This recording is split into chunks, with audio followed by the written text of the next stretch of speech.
Hey listeners, just a quick note. Today's episode is brought to you by Njord, powered by Maersk Tankers.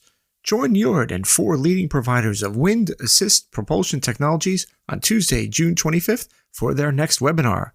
During this live event, experts will discuss cutting-edge wind technology that enhances operational efficiency and environmental performance. Hear from Christina Alexandri Munoz of Bound for Blue, Jukka Kulkoski of Norse Power, Simon Schofeld of Bar Technology, Nicholas Dahl of Oceanbird, and Steen Sander Jakobsen of Njord. Don't miss this opportunity to gain valuable insights into the future of maritime technology. Register now to tune in live on June 25th at 10 CEST. Check the show notes for registration link and on to the show. Welcome everyone, and you are listening to The Last Dinosaur, and I'm your host, Chris Aversano. On today's podcast, our guest is Chris Kruger, president of AYK Energy. And this is a new episode of Tell Me More Tuesday. For those that don't know, Tell Me More Tuesday is where we explore a topic specific to the maritime industry and the space. In the past, we've had discussed things like P&I Club, bills of lading, and the importance of design and shipping. Today, we're joined by Chris to talk about his experience as one of the earliest pioneers of marine batteries, his thoughts on the current state of this technology, and where we stand in this ever-expanding part of the energy mix for the maritime and shipping space. Chris, welcome to the podcast. Hi, Chris. I'm very glad to be here. Very excited. Actually, I'm excited to have you as well. And, as we look to decarbonize in the maritime space, the batteries and what you're doing and companies like yours are going to be part of the mix. I truly believe there's going to be no silver bullet. I think we were talking before, it's going to be like a shotgun, and batteries are going to be one of the little pellets within the shotgun to solve the problem. So talk to us a little bit today and tell me today about what you guys are doing and what your background is. Yeah, let me say first something about this, one of the pellets in the shotgun. You're absolutely right with that. But the one thing to remember is batteries is really, this is something that's needed for each of the other technologies. All of the technologies that's out there today need batteries in some shape or form. And that's really why I've entered the industry in the battery industry. I'm an electrical engineer. I used to be in the semiconductor industry doing things like Pentiums and so on. And I got a bit tired of that. I thought I want to do something for planet Earth. So after thinking long and hard, I landed on batteries for the reasons that I just told you about.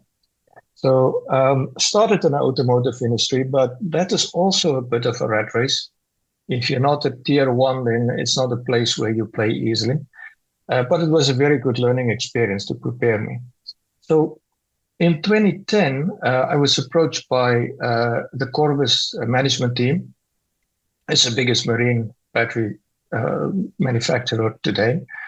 And they said, well, we want to get into propulsion batteries and it doesn't exist. So that's the first experience or exposure I had to the marine industry. So it was in Vancouver where I resided at that time, and where there was a bit of a battery nucleus with lithium-ion batteries that just came about. It's about 2008. I developed the first battery then together with my team. We used NMC chemistry back then, and I was really lucky enough, being a small company, to have to go out to install these batteries. So the first big battery I installed was on a vessel called the Princess Benedicta. It's a ferry operating between Redby and Puttgarden, Germany and Denmark.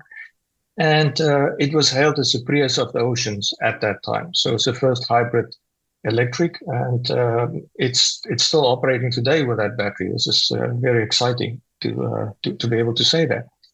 And one of the other ones I've done, which is very, very important, is the Ampere ferry.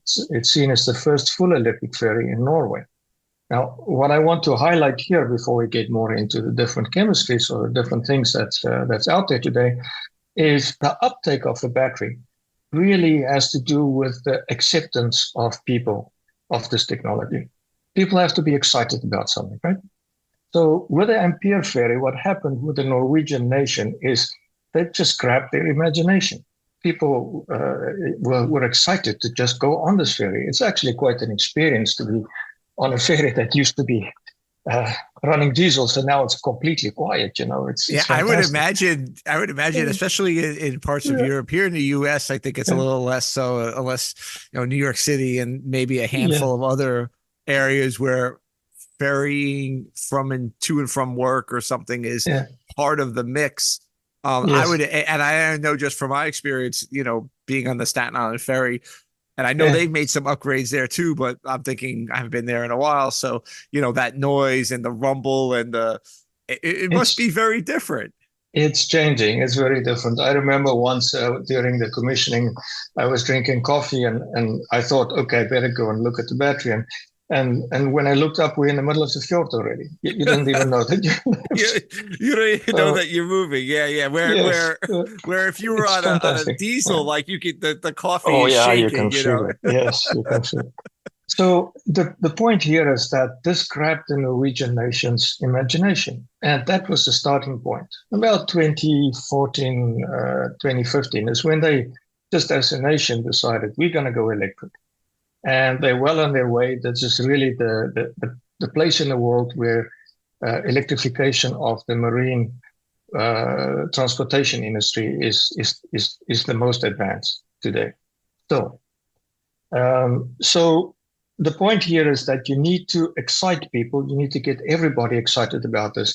And of course, the government has to help and so on. But if you don't get the grassroots guys to come in, then it's a very difficult thing to accomplish, to change it over.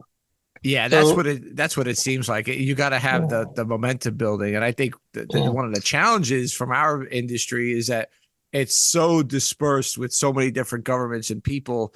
It's hard to get that momentum in one particular area. But I guess if you yeah. do, you could build upon it and hopefully catch people's attention.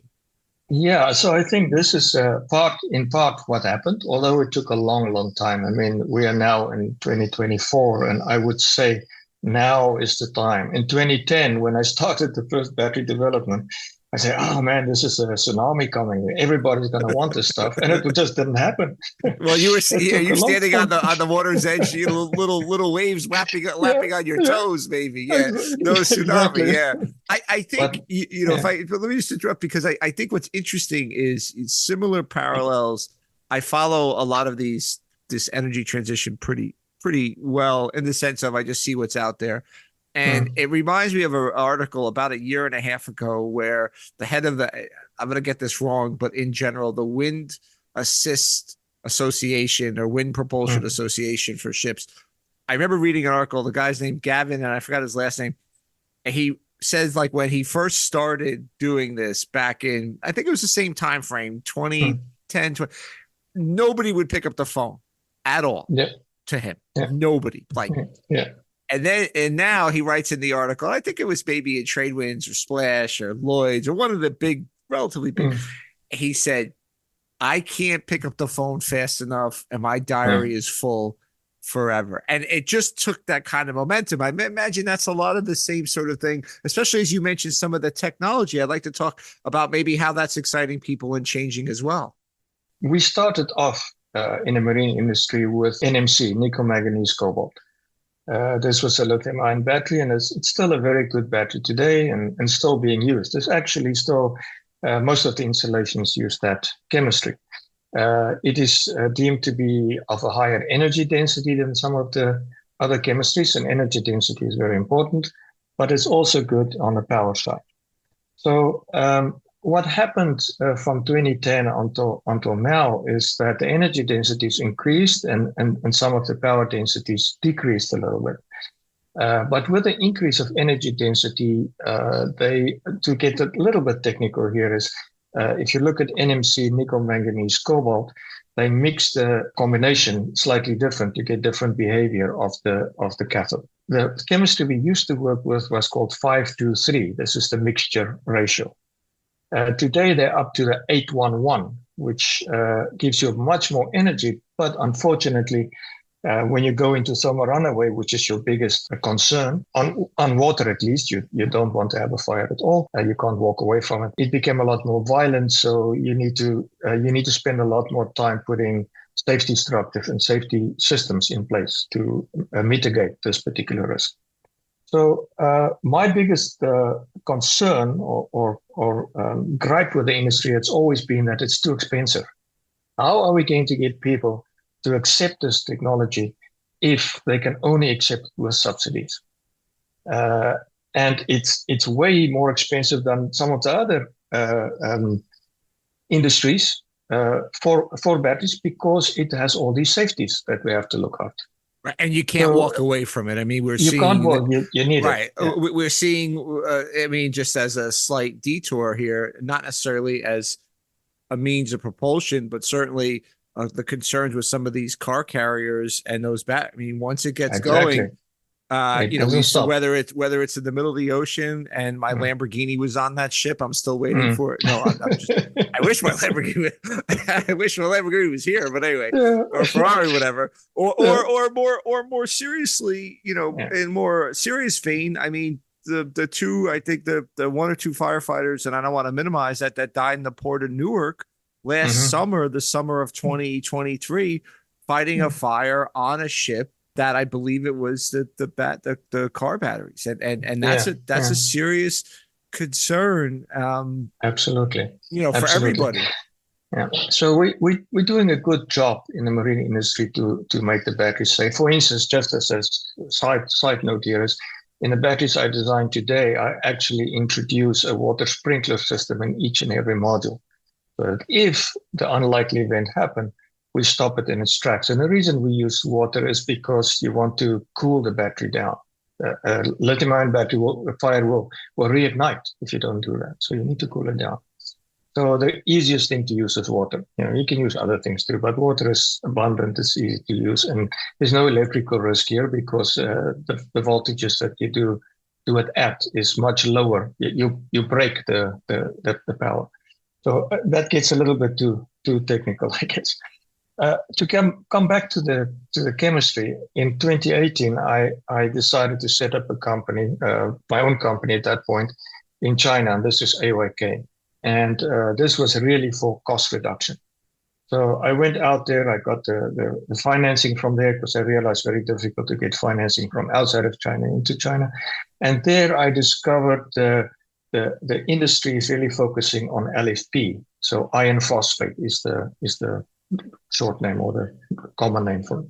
So the iron phosphate is a lot safer in summer runaway than most of the other chemistries, and definitely NMC by a lot. So much so that if I do an overcharge on the NMC cell, it will explode when it goes into thermal runaway. The LFP cell, the iron phosphate cell, will take a long time, like 5 minutes of overcharge before it gets to a point where you get any kind of ignition. And then it's not a violent explosion, it's more of a burn wave that happens. We can go into the reasons for that, but that's not important for this podcast. What I want to say here is that we moved to LFP as a safer chemistry, and by having the safe chemistry, we could pack the active material a lot denser in the modules, and therefore at the system level, we got the higher energy density. Together with that, we drove the cost down because the whole industry, we've got automotive going, you know, Tesla is actually using iron phosphate today, stationary is using iron phosphate. So the whole industry moved in that direction, and we could benefit from the cost savings in manufacturing of the cells. And then also being in China, we set up our own factory in China now, or assembly line. We make use of all the technology and experience that's in China to do this. The plan is to make copies of this factory outside of China as we grow, as the industry grow, and it might be sooner rather than later. So the LFP chemistry, I believe very strongly, is going to become the dominant chemistry because it is so much safer. There are a few other chemistries as well, like LTO or titanate. Some people believe very strongly in this. And the energy density with titanate is so low that you almost, compared to the LFP and the NMC, you need 2 to 3 times more space and weight per kilowatt hour. Now, the benefit of this is it has an immensely long cycle life. So if you want to do many small cycles or not so deep cycles, you don't need that much energy, but you want to do it a lot of times. Think of a ferry that's doing 80 crossings a day. That kind of thing, this is where LTO would shine, but it's a little bit niche.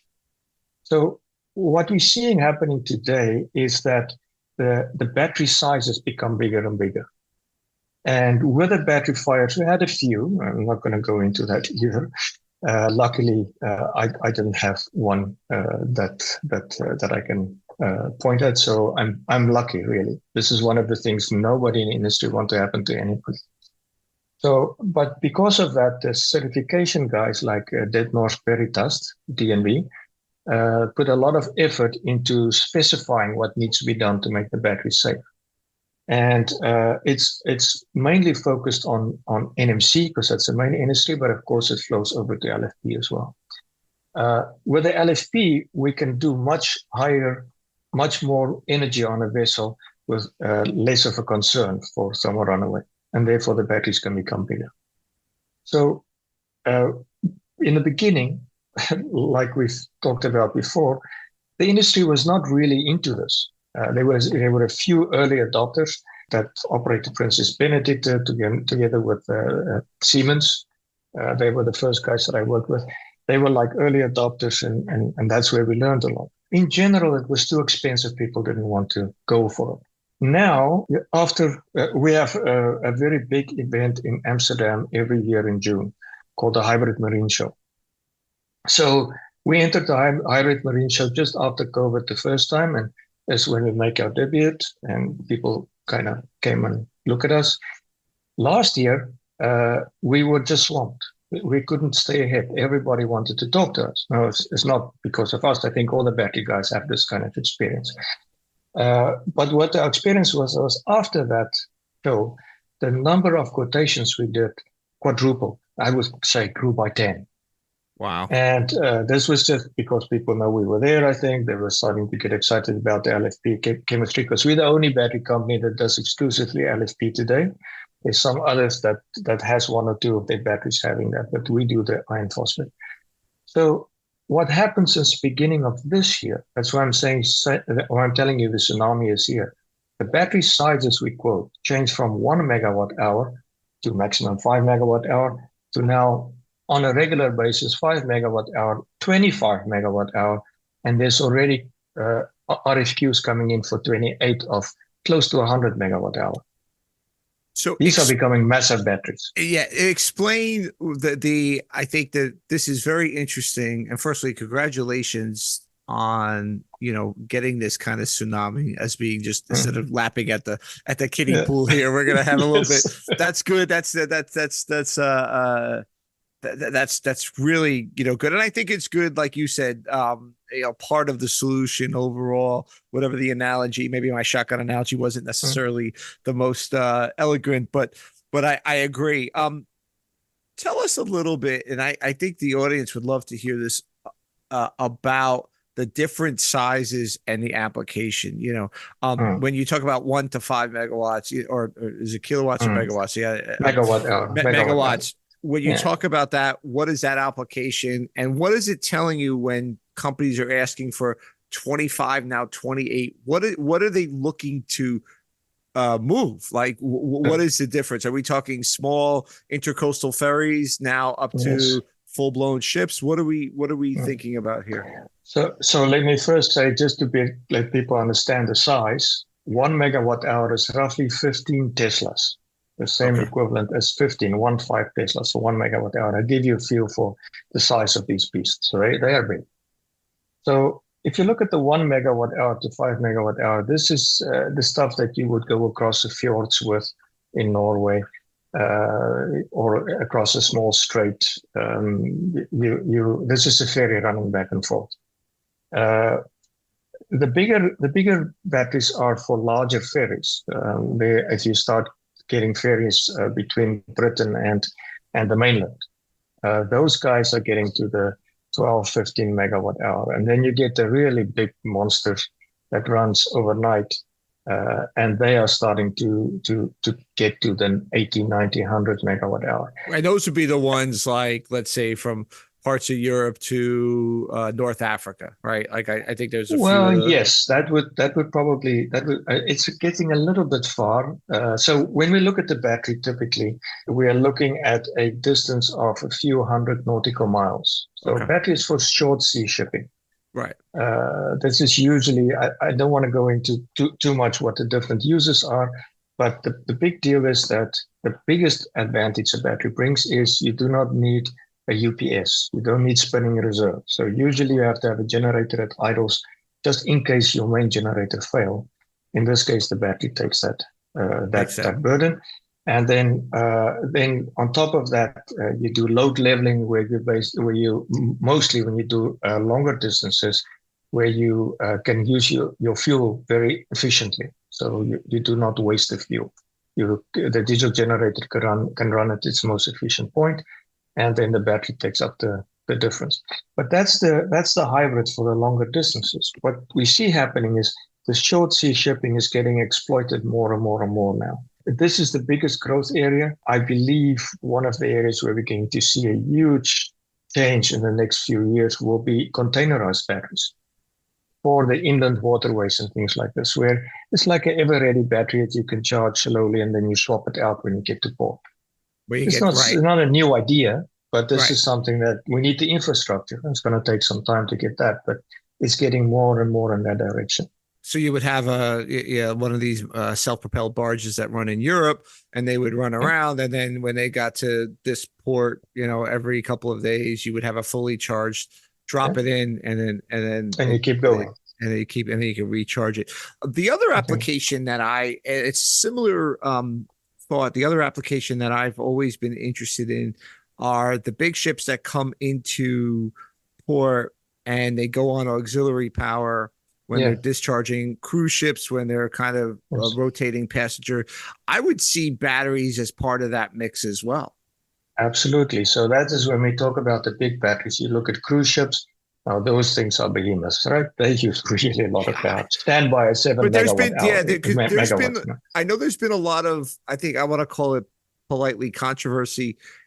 I want to say it was in the New York area, certainly other parts of New York, where other parts of the United States where, how come they're not switching over to shore power? What's going on? They should switch over to shore power. Well, shore power could be derived from batteries. And if you could derive what the batteries come from renewable energy sources, such as wind or solar, depending on where the area is, I could almost see having a solar field with these batteries just kind of sitting there. Absolutely. That's the future. People talk about floating islands of solar. So that's a real possibility.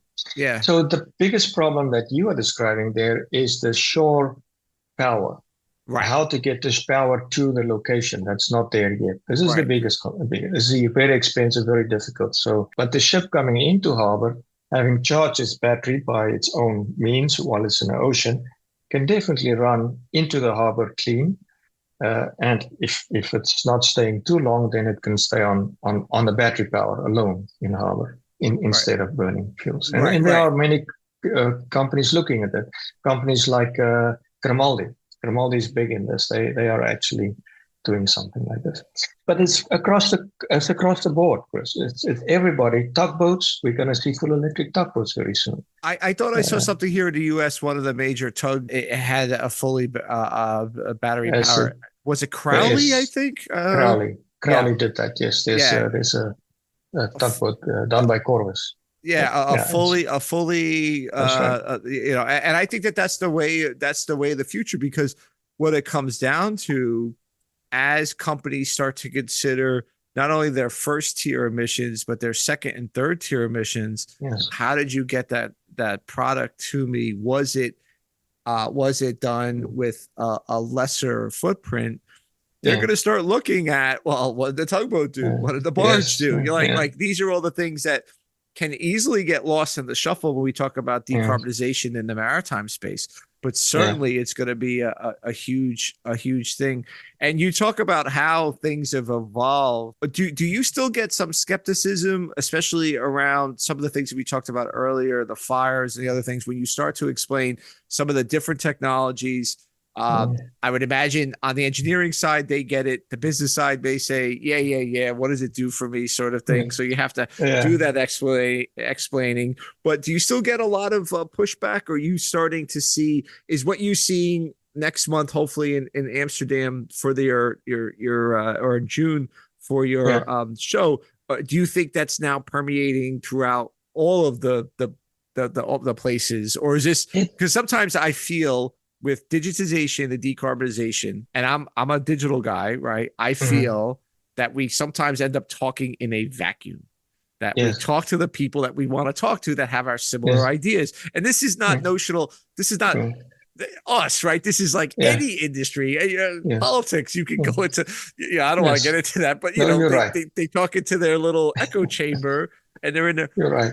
Do You're you right. think as we go out beyond this, as you start to go into I more and more companies, are people starting to accept and to understand and to sit and listen I about the am so explanation? excited. I am so excited about this because I have to tell you, I think it is really here finally. Um, I still get skeptics, but this is usually the oil and gas guys. Not. I can recall one case where an oil and gas guy took me on this whole topic, but this is very rare nowadays. What I see in the world is Europe is by far the leader today. North America is a little bit behind, but I think it's always like that when it comes to this kind of technology. And I think in time it's going to become huge. The very interesting thing is that if you look at a country like Japan, extremely conservative. Those guys don't change anything unless it's been around for 20 years. They are starting to push. They are starting to be one of the leaders. So this is not a one-off. This is a grassroots level, people starting to come up. And what's helping is the cost of the batteries coming down. When I started in 2010, a battery cost $1,500 a kilowatt hour. Nowadays, it's hovering around 600, 500, 600. And we can, with our built in China and getting at the cells there, we can drive this much lower than that. So if we can get to the lower 300s or maybe 200s, now it becomes available to everybody. And this is really my focus that I want to do. I want to bring this technology to everybody.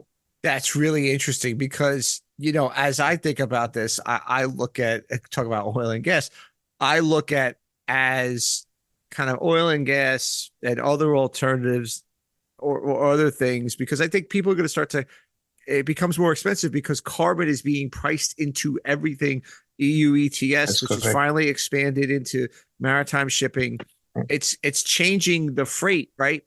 And Yeah, what's happening is because oil and gas hasn't gone down really, these other technologies, similar to what happened a decade plus ago, where you had fracking. Again, I'm not getting into the politics of fracking, nor am I getting yeah, into the environmental impacts of fracking, but just on a sheer cost basis, if you look 20 years ago, you looked at all those projects and said, well, I can't frack because I need $60 a barrel yeah, or so.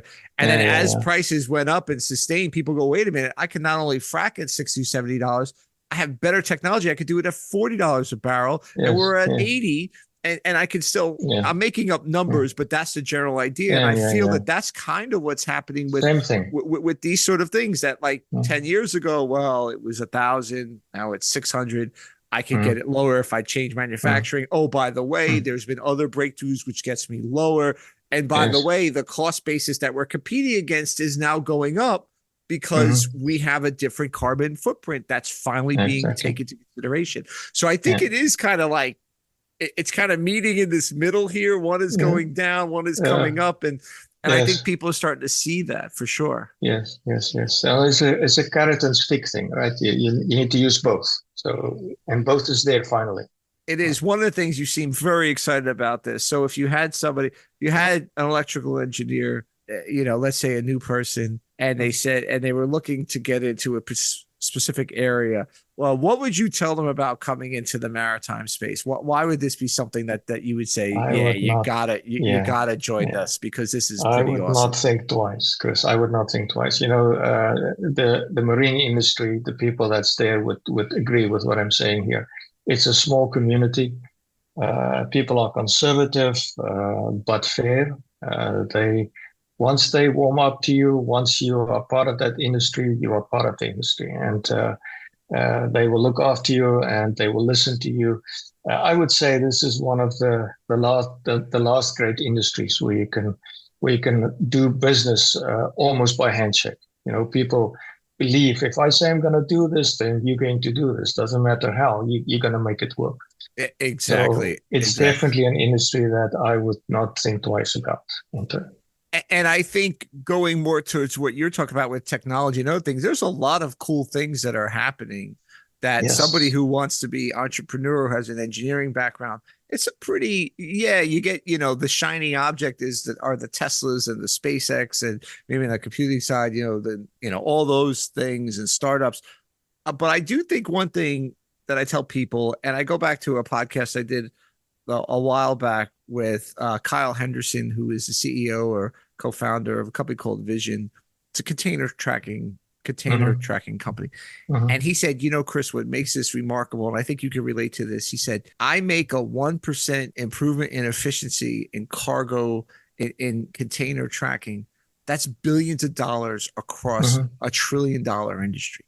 And I think that's the same for what you're doing now too, right? It's a billion, you reduce emissions by 5% across everything in the fleet because battery usage, it's gigantic. Even one company, as you mentioned with the ferries, right? I mean, it's a gigantic change. Yeah, no, it is definitely, this is, of course, the marine is not as big a polluter as some of the other polluters out there, but it has been one of the worst. The kind of fuel with bunker fuel we burn is the worst. So changing that is a huge step in the right direction. Right. And I think it's also one that other places you could look and say, like even in the US, right? Like, oh, California has its own rules versus the rest of the United States. And then if we have a president that says, well, we don't need these rules anymore, which could happen. Again, don't want to get into politics. It's the truth of the matter. And then all that changes. Whereas at the corporate level, at the level that you're dealing with in shipping, you're dealing with the IMO. So you need consensus, which needs a lot of time to build. But like you said, once you get that, it moves in the right direction. Plus what I think is I think there's a lot of independence in terms of the ship owners and some of the charterers to say, we want to do this.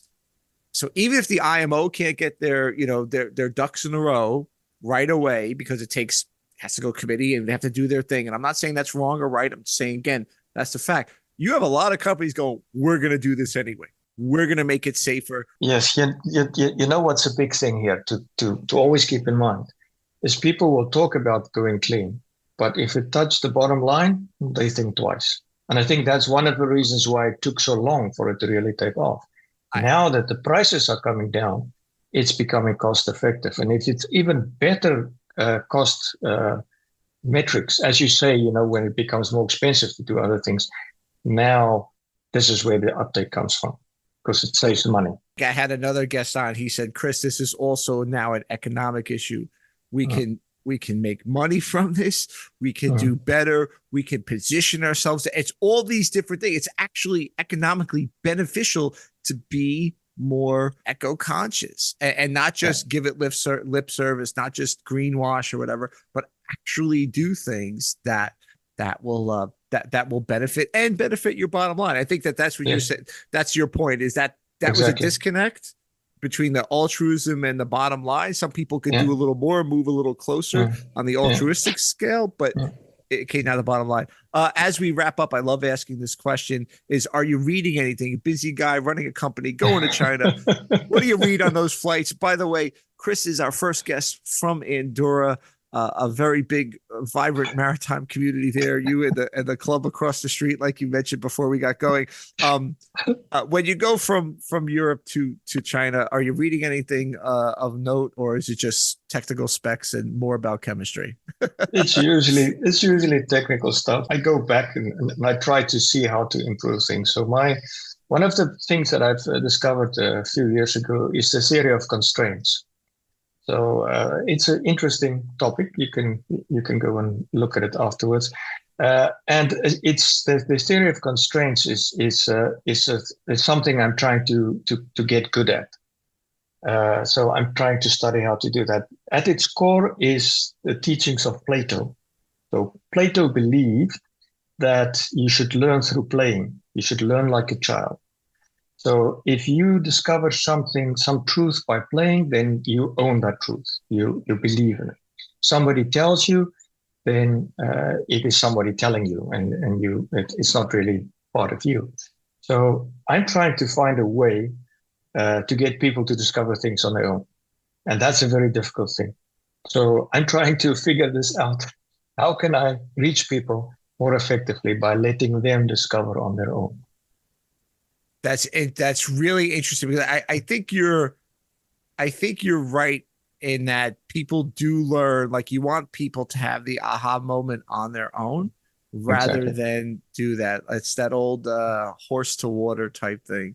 And I believe that you're right, certainly in this industry and what we do. But I do think it actually has more micro applications in teams and other stuff. Informally, I lead, I'm a product manager, so I lead a team that all indirect reports of developers, marketing. I work with marketing, sales. I don't necessarily lead them, but how do you get people to come to the conclusions that you want them to come to, or that they need to come to, in a way that would benefit? I think is worth exploring. So that's the thing that I'm trying to get better at. But I read a little bit at a time. I'm usually doing design work or catching up with sleep.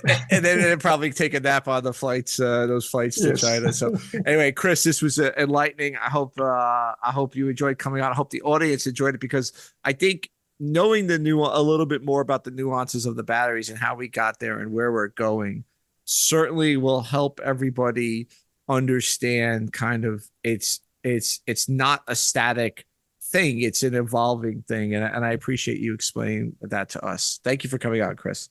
Thank you very much. It was fun. Once again, this episode was sponsored by Njord, powered by Maersk Tankers. Just a reminder, on Tuesday, June 25th, join Njord and 4 leading providers of wind assist propulsion technologies for a live event.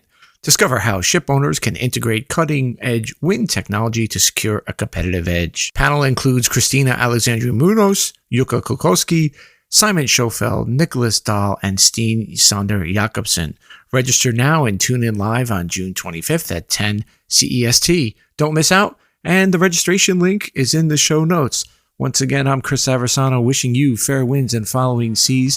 Thanks for listening to today's podcast.